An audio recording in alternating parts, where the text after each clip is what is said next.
Welcome to the Balanced Ambition podcast. I'm your host, Matt Southam. Here, we delve into candid conversations with entrepreneurs, exploring both their business journey and their secrets to maintaining mental well-being. As we navigate the balance of ambition and inner peace, I hope you find insights, inspiration, and invaluable takeaways in every episode. Thank you for joining us. Hi, Pete. Welcome to the show today. Let's kick off just so I can learn a little bit more about you. Take me back. Tell me about your background. Oh, good question. So, actually, we've just come up to the anniversary, 7 years since I left what I call my day job. So back when I was an engineer working for a big or a semi-big, I suppose medium is the word, defense company, designing and working on sonars. Wasn't necessarily a passion I had, but it was a good, solid job out of uni. And yeah, it served me well for a few years, but there was always this thing within me that was just like, actually, I want to be a bit more involved. I want to create something that I'm passionate about, that obviously sonar and stuff is really important. National defense is important, but like, I wasn't really super tied to it. I wanted to develop something where day to day I was like getting into and working on something that had real purpose. Took the plunge 7 years ago, learned a lot on the way. And here I am today. Yeah. So talk me through what you do now then. Why is it important what you do? Yeah. So I must say, like, probably if you asked me a year ago, like, what is it you do? I have really good answer. It's just like an elevator pitch. It's probably a little bit robotic. But honestly, I dread people asking me that at the moment. It's been quite a tough year. The whole 7 years has been a rocky kind of road. It hasn't been plain sailing, which, none of your guests from what I've heard have had it super easy. And I think that's just the human, that's just the reality of these things. Mm. But I was, a year ago, I was running my startup Indie. So we're a disability technology company. My younger sister, Sophie, has cerebral palsy, and through a few different serendipitous meetings with various people, the company I developed ended up becoming sort of a technology company, developing a product to help people with physical disabilities to live more independently in their homes. So that utilized kind of existing technology that you might be able to go and buy from John Lewis or Amazon, smart doorbells, smart lights, and actually make that accessible to more people with a different physical interface. So the way we built it, the way I designed it was something where it was on its own. It was fairly simplistic, and it could be quite easy kind of augmented and created in different ways, depending on someone's needs. For example, we could plug in a sip and puff device, which is basically like a straw, and basically through sipping or puffing, the user is able to kind of send like Morse code signals. So it might be, rather than dots and dashes, it sips and puffs. And so we could codify that into our product. So someone who maybe didn't have the ability to move any of the body beneath their neck, but could breathe into a straw, is able to control their homes. They turn lights on, turn on heating, or allow someone to come in the front door even. And that was, quite a game changing thing for, I think, a lot of people that we were kind of speaking with. But it's hardware, and hardware, it turns out, it's hard. I'm not one for glib phrases, but that one is true. That stands the test of time. Yeah. And, I got quite frustrated trying to get the product out there. We still haven't launched it. And it's difficult because I'm really passionate about it. Obviously, there's that personal connection with my sister. But also now I've met so many other people who have gone, this is amazing. Their eyes light up, and like they see the possibilities of it. Both practitioners and people with lived experience of this. And it's just like, I feel all the more kind of like, I've got to get this over the line. But last year, just trying to raise the chunk of money I needed to manufacture, to finish the design. When you're building something like this, there's the electronics, there's the firmware, which is the software that runs on the electronics. There's obviously the plastics and the industrial design. There's the app that it connects to. There's the cloud stuff. There's all the security. Obviously creating a product like this for the market that we are, it's got to be resilient. It's got to be reliable, because if someone's relying on that to live their life, if suddenly it doesn't work, then it's not an inconvenience. It's a major thing. So there's such a lot that we had to kind of get right before we launched. and just raising that money was very difficult. So yeah, things have taken a bit of a different turn since the end of last year. Okay, well, talk me through that then. What's the slight change you're going through? Yeah, so bit of a cliffhanger there, wasn't it? Yeah.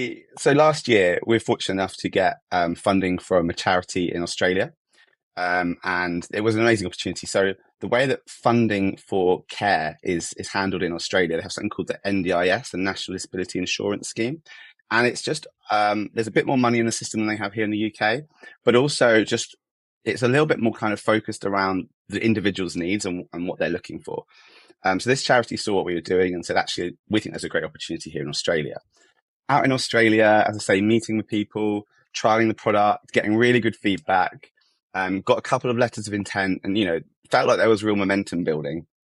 Came back to the UK, and before I'd gone, I was living in London, and obviously I was renting, so I'd given that up before I moved away.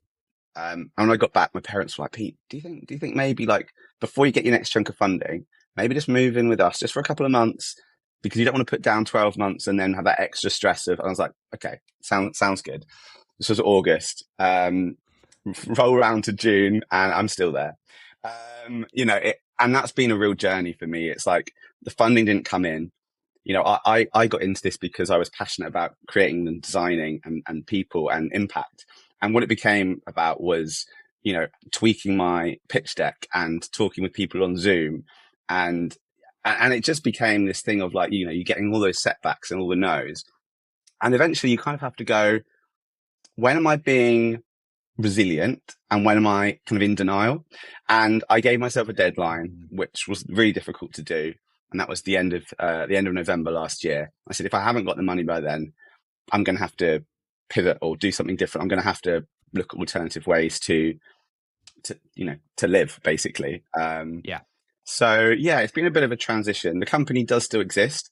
I've got shareholders, and I very much want to honor them and the confidence they put in me, and also, as I say, like the purpose for which I'm developing it. It's something that I feel very closely tied with. There's a lot of my identity in it. So, but you do have to obviously like weigh that up with the realities of what's going to change. And where I got to the end of last year, I was thinking, actually, I don't think where we're at as a company and the conversation I'm having, I don't think we're one conversation away from suddenly meeting the right person and everything changing. I felt like there were some missing pieces, and until I could kind of get past that, find a way past that, actually nothing was really going to change.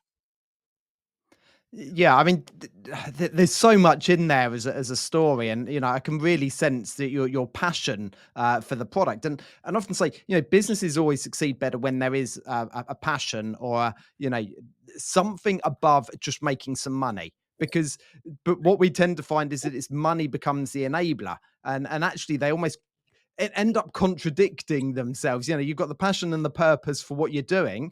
You're not doing it for money, but you need the money to be able to do it. And I guess that pulls you in as a business owner on why am I doing this? Because you're almost going into a meeting going, I'm going into this meeting to get money, but the reason I'm running the business isn't for money. Yeah, absolutely. I think you have to. It's very easy, isn't it, with money to, people talk about, oh, people get obsessed with money or people are driven by money. But really at the bottom of that, what is it that money is? What money does? Money gives you a sense of security and comfort. Money gives you the opportunity to experience, travel. It gives you the ability to lavish loved ones with like gifts or whatever. And so like, I think underneath all of that, it's like money is an enabler for all of these things. I think for me, I'm not massively money driven, but I recognize the role of money. And I think there's sometimes this thing that people think, well, if you're doing good, then you shouldn't be making money. So one of the people, one of the people who's maybe been a bit more critical of my business, won't name any names, said to me, I feel like you're profiting off of disabled people. And this person doesn't identify as being disabled themselves, which is interesting. And they're like, I feel like you're profiting, you're wanting to profit off of disabled people, which I think is actually unethical. And my question to them was, if I were going in there and going, look, we're going to ramp the price up 300%, you know, which actually some companies do because the money goes Yeah. through government systems and they feel like, oh, well, it's the government that's paying for it. Then I would understand it. But when we're creating a product, actually what we're doing, yes, our customers are people who are disabled, but that doesn't mean that we're not profiting off of their disability. We're profiting by developing a product that's better, you know? And so Yeah. it's Yeah. interesting Yeah. how people can, when it comes to money, people can get really funny about it. And one of the big things I had with investors was, in Australia, actually, there was a little bit more interest. It was because I think they could see the potential in the market, because the market there is a little bit different. You know, it's actually seen by some as a bit of a political hot potato, because you get these middle people who, you know, as we see over here with other things like feed-in tariffs and solar, who are cutting money out, you know, and actually that money was meant for the end user and the people that we're meant to be serving, but then people getting in. And so, but over there, there's an abundance of money in that space. But then come back to the UK and it's like, you know, I've got the sympathetic smiley nods and like, that's really great. What a great cause. And it's just like, as soon as I hear that, I'm just like, the dollar signs have gone from their eyes and I'm just like, no. It's not just a good cause. Like trying to explain to them the statistics of how many people this product could help. And Yeah. so, yeah, I think money's a funny one when it comes to impact and purpose. And I very much believe actually that the most life-changing, or the most kind of, I feel like there's a real place for purpose-driven business. And I think that a lot of charities would actually be better placed as profit-making companies that have a heart, you know. Obviously there's a place for certain charities, especially, you know, when it comes to certain things. But I think a lot of the time, actually, if people had a little bit more of an entrepreneurial view, there's actually a way to be way more self-sustaining. And I think that's a really good model for, you know, for businesses, but also for charities as well. Yeah, certainly that purpose-driven organization type model, because Mm. actually, you know, to be sustainable, to be able to do good work, you need to still be about to do good work, you know, Yeah. and money is in fact the oxygen Yeah. that a business needs actually to continue doing the work. And actually by being, you know, commercially focused, there's nothing wrong with that. And equally, people who are able to drive that business forward should be rewarded, you know, suitably for doing that, Yeah. because they're making an impact. And Yeah. I think that there is that disconnect between what you're doing and should you be paid. And I've done some work for charities before, and I charge my normal rate because that is the rate we do. We Mm. sometimes add some value on here and there, but you know, but equally, you know, we're making an impact, Mm. and therefore you should be paid for that. So I mean, how are you juggling this in yourself? But what do you do to sort of stay, I guess, motivated and disciplined towards this cause? Because you know, I'm reading between the lines. There's been some really challenging times in there where you've obviously questioned, can I keep doing this? Yeah. I mean, it's been, as I say, it's been 7 years now since I left the day job. And in that time, I've left my job. I've decided, oh, I want to build a product. At the time, it's a different product. Quite quickly realized, hang on a minute, that doesn't really work. You need money. And I went and I was doing consultancy work, which I enjoyed because I was developing IoT, sort of Internet of Things product Okay. solutions for other companies. Weren't necessarily projects that I was passionate about, but it was nice to have the full picture of the project and deliver something myself. That was a really good feeling. Then 2019 came around and I just thought, actually, a few things in my life had kind of changed. And I just thought, you know, now's the time. I'm going to take a bit of a chance. I still had the consultancy stuff going. And yeah, that was kind of like the moment when I actually sort of went down this road of, I'm actually now putting my time and energy into building a product. And I think when you move from a service to a product, there has to be a shift. There's got to be this, so I'll come on to this a bit later maybe, but like I sort of frame everything around the concept of the thing of hope, and how Yeah. hope, you know, and I think in that early bit, you got this inspirational, like hope is inspiring you. Hope is inspiring you to do something, to change something. You know, maybe someone's inspired to, you know, maybe they have a hope that they could have financial freedom. Maybe it's something that's a little bit more about themselves, or maybe there's a hope that, you know, by making this podcast, you can reach people, and there's a little bit a feeling of solidarity with people who actually maybe aren't these typical kind of people that have got thousands of LinkedIn followers, or, you know, like the big tech names we know from the US or whatever. And I think actually, like, once you kind of get that bit between your teeth, like that's what will then, and the next sort of part of it, when things start to get tougher, that will sustain you through. And I think, as I said earlier, like I definitely was going through this time where I was like, yes, I feel like I'm pushing through, where others are falling down, and kind of like, I'm going to keep on going. And I have this picture of me just trudging, but then a time does come where you have to kind of go, actually, sort of the third bit is sort of like, this deception of like, is this hope, or am I afraid now of what life looks like if I stop? It's such a key, because like you say, it becomes such a key part of who you are. Like, if I stop this now, like when I meet people, often, I'm introduced like, this is Pete. He runs a tech company that's da da da da da, and that's who I am, And Yeah, like, so it becomes your identity. it really doesn't does. It really does. Actually, a little aside, I did a comedy course a couple of years ago. Literally 6 weeks. Went and did a couple of gigs. Literally, I'd done 2 gigs, and then everyone's like, "This is Pete. He's a comedian." I was just like, "Well, steady on there." People will quite quickly just latch on to the one thing that they remember about you. And I think for a lot of people, that is that I run my own business, and the work that we're trying to do to improve accessibility and independence at home. And so coming to the conclusion that you need to stop on something is really hard. And so, as I say, like 7 months ago, I got to the point where I needed to figure something different out. And actually, I emailed around my investors, tend to kind of try and keep in touch every 1 to 2 months, and just said, look, I've been working hard, but I'm burning out. I'm detecting that I'm getting to that point where I need to stop. I haven't burnt out, but it's a lot. And, I'm a solo founder. So although I've had people around me, had some incredible like mentors and stuff, like I'm doing this on my own on a day-to-day basis. I don't have that person to bounce ideas off of. I don't have that person to sanity check things. And so sometimes I'm just like, am I doing this? Am I doing this in the right energy? And actually, so to answer your question in a roundabout way, Indie now has sort of taken very much a back seat. It ticks over. It's still an active company. I still communicate with the shareholders and stuff that we do have. And I don't want to close that door, because I still very much believe in it.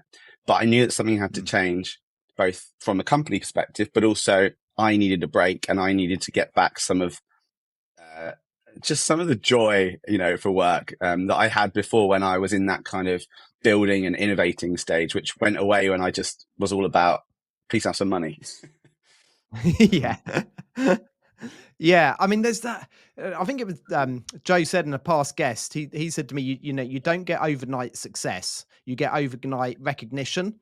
Because a lot of the time we see, certainly in the tech industry, someone suddenly blows up and they think, oh wow, look at them, overnight success, not realizing the amount of work that's gone in before.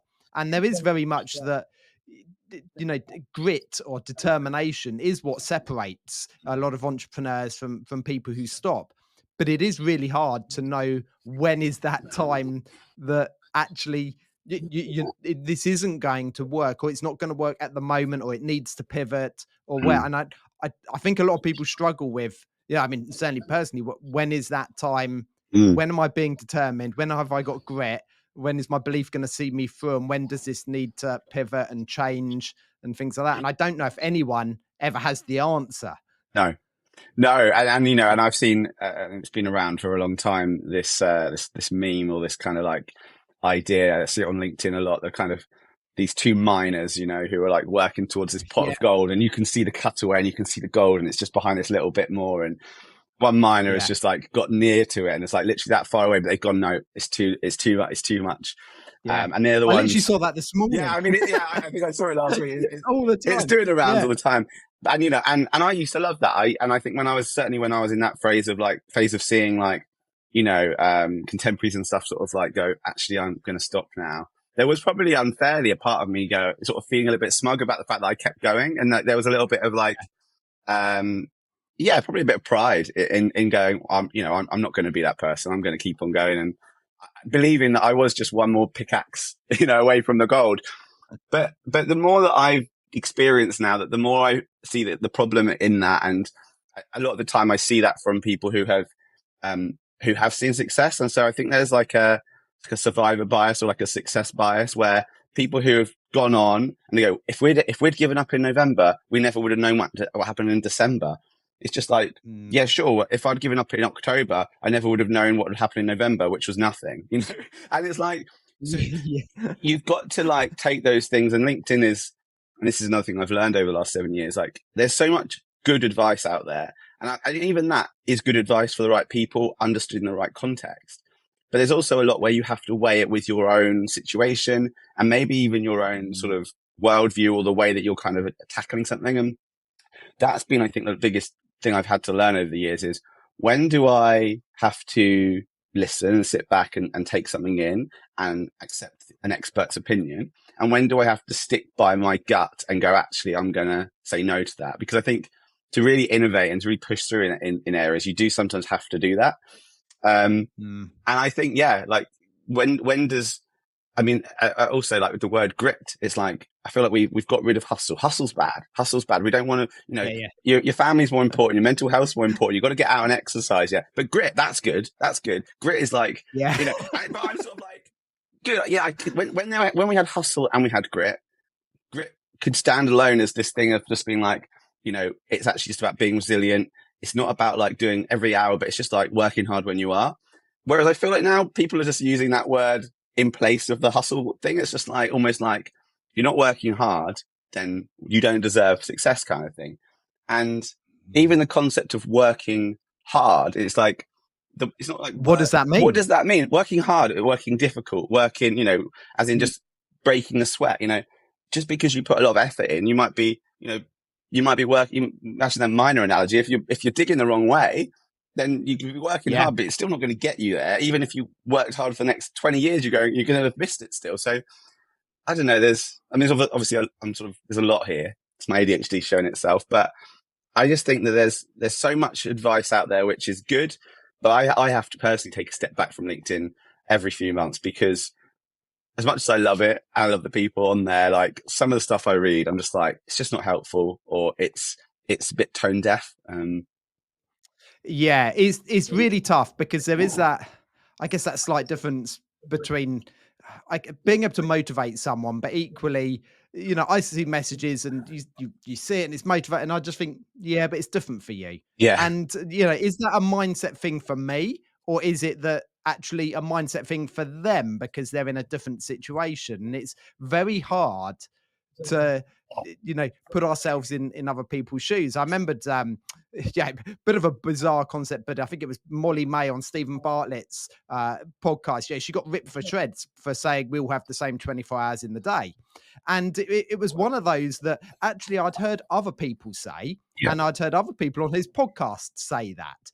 And yes, I agree with that in principle, you know, and that goes back to, you know, what are we working hard? Are you working on the right things? Because a lot of the time, business owners, we're busy being busy rather than working on the right things. So what are you dedicating your time to? But equally, it was tone deaf to some people who don't have the same 24 hours as in their circumstances are different. Actually, you know, they're working two jobs. They're trying to collect kids while do this, while juggle that, while pay that bill. And actually, it's not the same. So it's a really hard balance. The audience she was talking to, it sort of fitted. You know, you're talking to business owners. Yeah, we've got the same 24 hours. What are you working on now? What are you not working on? Are you giving up your time going down the pub, or actually you doing something productive? But equally, in a different scenario, actually it was tone deaf. So it is really hard to work out, is that message, I guess it is, it's the right message for the right people. And sometimes we need to hear different things, don't we? You know, do you want sympathy, or do you want a solution? Is the saying I often say when people are having a bit of a moan about something. Actually, I just want some sympathy here. And that's probably true in relationships, isn't it? Not, you know, solution. I mean, men, we often walk in with that toolkit. You know, my missus is moaning about something. I'm like, I can solve that. But it's like, she doesn't want to hear that. Yeah, I absolutely agree with you. I think, you know, and I think that 24 hour, we all got the same 24 hours in the day. You know, I've heard that before. It's just as common as the minor analogy, I think. But yeah, I think the thing about that is the way it's phrased, isn't it? It's like, we've all got 24 hours. We all have the same amount of time, but we don't all necessarily have the same 24 hours, because some of us have kids, some of us don't have kids, some of us have, some of us are doing the day job whilst we're also doing like starting the company up or whatever. And also, I mean, my other issue I have with that, I mean, I'm not trying to get anyone that says it. I understand it. And I think a lot of the time people blow things out of proportion when they know really what people are saying. They can find an angle to be antagonistic, and that's just the internet, isn't it? Yeah. To be honest. Yeah. I Welcome do to the internet. think, yeah, I'm excited to find out what bit of this clip gets used. But I think that there's also something around, in our culture. I think there's certainly, I think there's people are valued, I think we've maybe moved away from your paycheck being the biggest status thing to kind of like busyness and like how hard you work. And it's just like, if you're, if I were to turn around and say to you, well, actually, I only work 2 days a week and I sat on a beach the other 5 days a week, you probably have a lot less sympathy for me, like not having made the company work. If I told you that I hadn't left my basement, like, my beard had grown out and I was just like working, you'd be like, he's done everything he could kind of thing. And it's like, everyone's got a different way of doing things. And like, we all sort of put such a lot of value on time, but actually like, I think, like, yes, things do take time, but actually if things are really well thought through, some of the best ideas come to people like in 1 minute when they're on a walk. I'm sure some of the content you've put out, something you thought, oh my gosh, this is amazing. You've planned it, you've written your script and everything, and it gets, I don't know, 400 views or something. And then something where you just sort of like see something funny when you're out for a walk, take a really quick video, upload it, and it gets like, 50,000 views. You're like, hang on a minute, like that's disproportionate. And so I think we're so ingrained in us and the kind of being paid for showing up, which is important, in our 9 to 5, that when we then start a company, it's like, we kind of assume that, well, if I'm putting the hours in, I should be getting something out.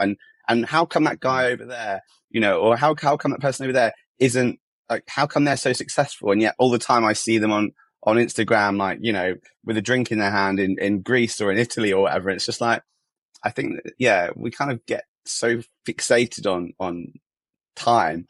You do need to put time in, but like, it's not the indicator for success, I don't think. No, success is a funny one all in. I've had this conversation multiple times of actually what is success. And, traditionally we have placed it on those, I suppose the wage check, therefore you've got the nice house, the nice car, a couple of holidays, you've earned some money. Yeah. But actually, if you're not happy in that, is it success? Gosh, I don't know. I was hoping that was a rhetorical question. Well, it sort of is. I mean, generally, everything costs you, doesn't it? Everything either costs you money, time, energy. Yep. And actually, the thing that you can get more of is money, but you can never get any more time. So actually, time's the most valuable asset there. Yeah. So that's the one we need to actually be really selfish with, I guess. It's the most valuable asset. Absolutely. And I think, I've seen studies, and you won't be able to quote me on this because I don't know the actual numbers, but I've seen studies for people living in London, like, at what point do you get diminishing returns on your income? And I think, I can't remember, it was probably a few years ago. I think it was like 75,000 pounds. Past that, you're getting diminishing returns, not just on a tax sense, but like in terms of like the energy expended and the effort you're putting into earning more. And so I think one thing I've really enjoyed doing in the past, certainly when I was around the consultancy and a little bit now again, is looking and going, well, what do I value? And I value time with, I haven't got my kids of my own, but I've got nieces, close to my family, I've got friends. I enjoy spending time with them. I bought a van, which I'm converting into a little camper van to a little bit of explore around the UK and maybe Europe. And, these are things I really want to enjoy, but I also recognize the importance of having an income. And so like, for me, I've kind of got to go, well, what does that income need to look like? And then like working out all my expenses, adding a bit on because you don't want to be in that place where you're just about making it, not enough for savings and stuff. And then kind of going, right, well, how much, how much do I need to work? If what am I worth? Depending on what you're doing, how much can I get away with working here? And I think that's a much healthier way. If you have the, and I realize it's a privileged position to be in, as someone who's done engineering and someone who works for themselves, I have the ability to do that. But if you do have the ability to do that, I think that's the great thing about running a business, then you don't have to just do, oh, hang on a minute, I just need to keep earning more and just keep earning more. You can actually go, well, No. actually, success to me is, as you say, having more time or doing the things that I want to do. And yes, I get value and purpose from my work. I think we're designed that way. But I think that if you just focused on work at the detriment of everything else, then you're just going to be one of these people that gets to 65, retires, and then is like, what now then? Like, kind of, I think I much prefer like a blended life where maybe you work a bit longer. I think most people are going to have to work longer than that nowadays, but where you work a bit longer, but it's all ingrained. It's an integrated part of your life that is enjoyable and not seen as this other thing. So, Yeah. but yeah, I think it's really hard. Yeah. It is. I mean, I've seen a similar thing with how you set your hourly rate, and that is basically worked out how much money do I need to earn, a month or whatever, and how many hours do I actually want to work? Yeah. And then, And that's how and then figure out, well, is that something people are willing to pay? Is the value there? And if it is, great. Yeah. If it isn't, maybe you need to like rejig, and there's a bit of a Yeah. sum to do there. Yeah, but we're working out on, like you say, how often you want to work and Yeah. all things like that. But equally, like you say, checking actually there is the value in there. Is some there's no point setting your hourly rate or whatever it is if no one's ever going to pay that, Yeah, because absolutely. they can't see the value in it. And even value for people's time, it's all just to do with the outcome, isn't it? It's Hmm. you're not paying for time, you're paying for an outcome, which is why some consultants charge so much more than other people. Hmm. It's not an hour of someone's time isn't equal to an hour of someone else's, and that sounds really harsh to say it, but it's because businesses tend to be outcome focused rather than Yeah. a tick box specific goal focused of we've spent an hour doing this or 2 hours doing that. And I think as business owners, maybe we need to get into that with when we're working. Actually, we don't need to do 12, 14, 16-hour days. Mm. Actually, if we can get it done in 4, do that and then take some time for yourself. Absolutely. Yeah. And I think that's it. Like, I think there's definitely this phenomena of like working to fill the time, and it's just sort of like, oh, I've billed the client £2,000 for this piece of work because I thought it would take me 8 hours. I don't know, whatever. Like, and it's taken me 4. And it's like, do I feel guilty now? Like, but why would that person necessarily care? Like, if you've delivered the work and actually, like, from the client's perspective, if you deliver the project quicker, then they're happier because as long as it's done properly, then most people are going to be happy that you've done it well and you've done it like earlier. So it's a very funny, it's a very funny scenario of like, what do people expect and what do people value? And I think even as a customer, sometimes I'll get a really good product and I'm like, that is such a good product. That's a really good service. And I'm like, and a little kind of entrepreneur, like jealous entrepreneur in me is like, that's a good business model. That's annoying because, and then I'll look around and I'll try and like do like a Heath Robinson DIY version. And I'm just like, that is not as good. That is not as good. But that costs them pennies and I'm paying like 70 quid for it. Like, that's nonsense. I'm like, but at the same time, like, I still pay it because the value is there. And I think, sometimes I do think there is a weighing up of being ethical in terms of not just, like printer cartridges, for example. I mean, that's apparently printer ink is the most expensive liquid most expensive liquid, available to man. I mean, it's ridiculous because you get such a tiny amount in this plastic thing. And, obviously there, I think it's unethical. I think, not only the plastics and stuff, but it's just like you're selling such a tiny thing for such a ridiculous amount when ink is not expensive like that. But then there's other times when you've trained for years, you've got so much experience behind you, you don't even realize, until you reflect, and I've been doing quite a bit of that lately, you don't realize how much you've learned, how much you've experienced and how much you're bringing, even in just a 10-minute conversation or like a 5-minute kind of exploration kind of call with someone, how much value you're bringing because you forget that what they know as a kind of a layman in terms of like that particular area. As a person that's been working in that space for 10, 15 years, you don't even realize like the value that you're bringing. And I think that's probably more the trap that I fall into, which is undervaluing myself. And I think a lot of people who start out do the same. It's like, you go, although they'll go to like their close network, which is friends and family, or maybe like friends of friends and family, and they'll try and pitch their business. But because they're not the right client and they didn't really need your services in the first place, you'll go in with a actually probably quite low price, and they'll be like, "Oh my gosh, that's 10 times what I expected. I thought you'd make my website for £15." Like Yeah, yeah. unreasonable expectations, and then it throws you off. And I think that happens quite a bit. And I've had to really work hard to like, or you go on Fiverr or something, and you're up against people who aren't Yeah. based in the UK, different economies, and yeah. So I've had to really work hard to kind of figure out what is my value, what are competitors offering. Is that a good way of measuring the value, or is actually a better way of measuring the value? The savings or the time saved for the client. There's such a lot that goes into it, but still something I There's wrestle with. loads. And yeah, do you think it's a slight mindset thing between, having been employed, and I've had this conversation with other people, almost like they base their value on the hourly rate they used to get when they were employed, but actually it's a completely different kettle of fish. And Yeah. like you say, when you buy a product and you think, cool, that's quick and easy, it's been sold for that. Actually, they're delivering value. And I've seen it, IT technicians and things like that. Mm. They're sort of, well, I used to get paid this amount per hour when I was working for this company. And it's like, well, now I charge this. But in theory, if someone's IT's gone down, I'd pay more for someone to get me back up and running in 10 Yeah. minutes than I would in 3 hours. Yeah, absolutely. So it's nothing to do with your hourly rate, because it's worth more if you can do it in 10 minutes, Yeah, yeah. No, I because totally agree. you're stopping me. And that's from experience. So, you take in all of your, I guess your general experience in life, in business, and that adds to the value that you can add. You've got to be sort of, value priced rather than, sort of hourly priced.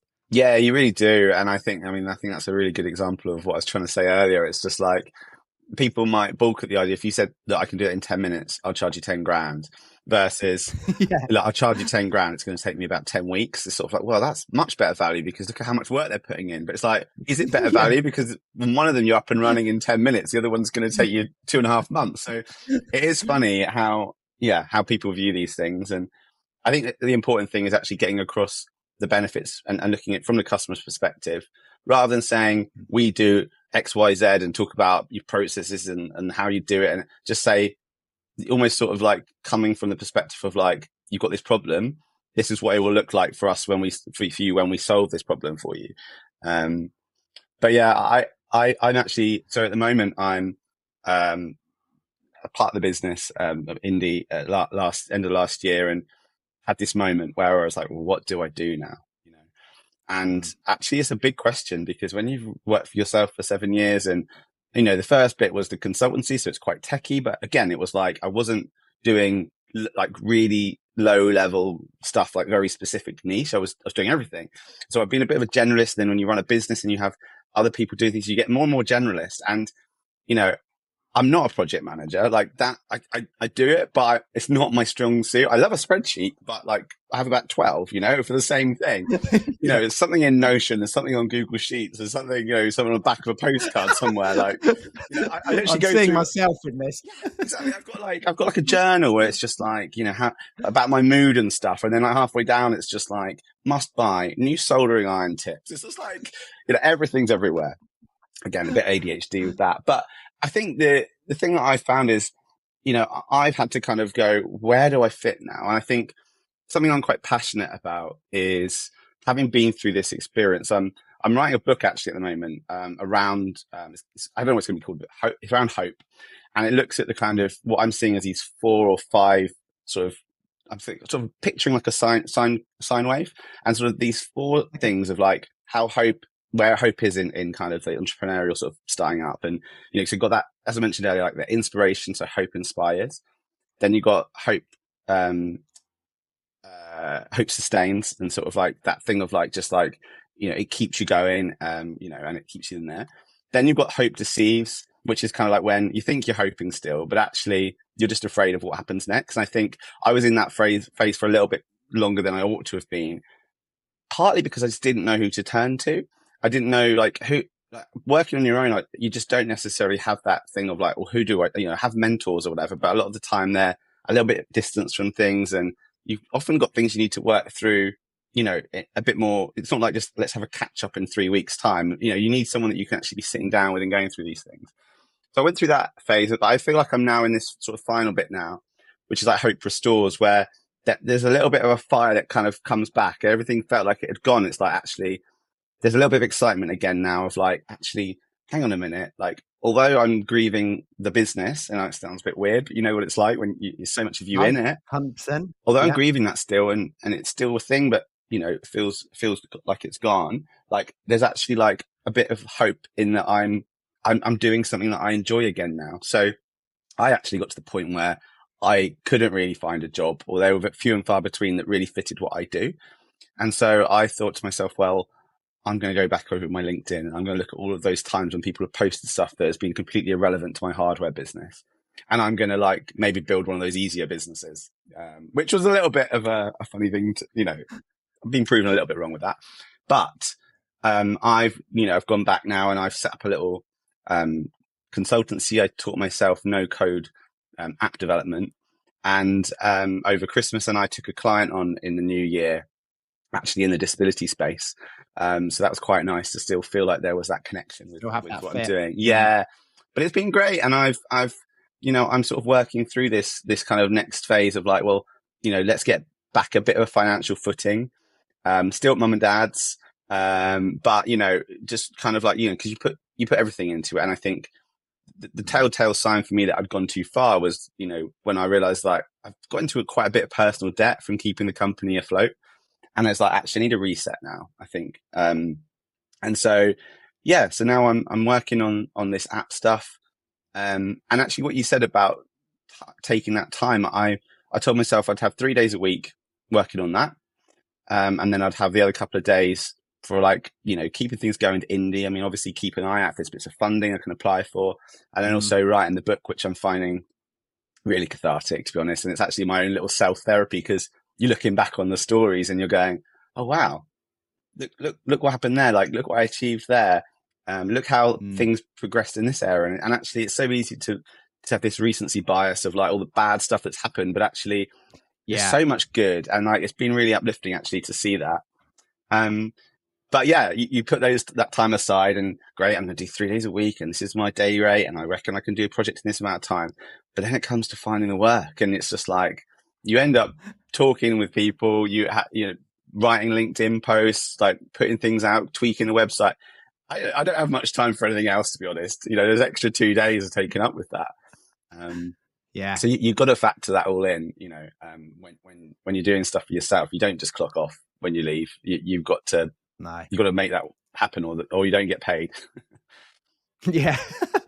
Just to finish off today, you know, I'm really excited about what you're going to be doing as such. And I know, you know, but we sort of knocked that grit sort of saying, but actually, you know, while we hate it, we sort of love it in equal measure. Yeah. And there's clearly a bit of that sort of in you that actually you're still going. And actually I guess accepted actually now's the time to look after myself, but also still keep growing a business as well. Trying to, you know, having that understanding of how best to manage that. I think just to finish off today, what thing do you think people need to know about themselves before starting a business? That's a good question. I think you need to know what motivates you or what is motivating you. So I know a lot of people who say they'd like to start a business, but they're afraid to leave the security of their job, which I totally understand.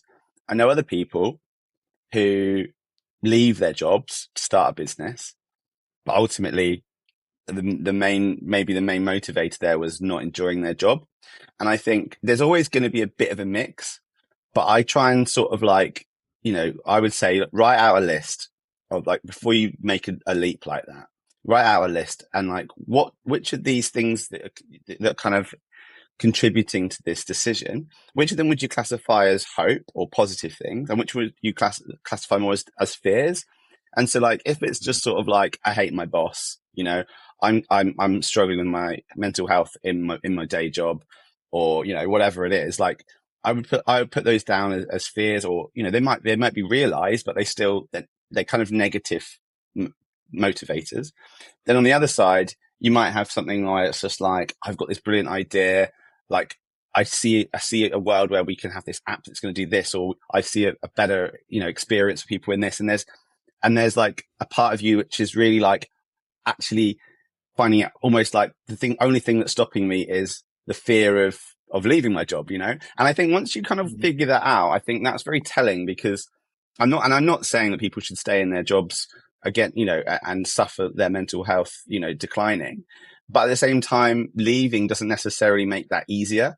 And I think, for me, I probably, if I could go back, I wouldn't have leapt when I did. But I was struggling at the time. Just in general, life had been a little bit tricky. And I think I just like lent into this belief that the grass is greener. And it wasn't necessary. It was actually really tough for a little while.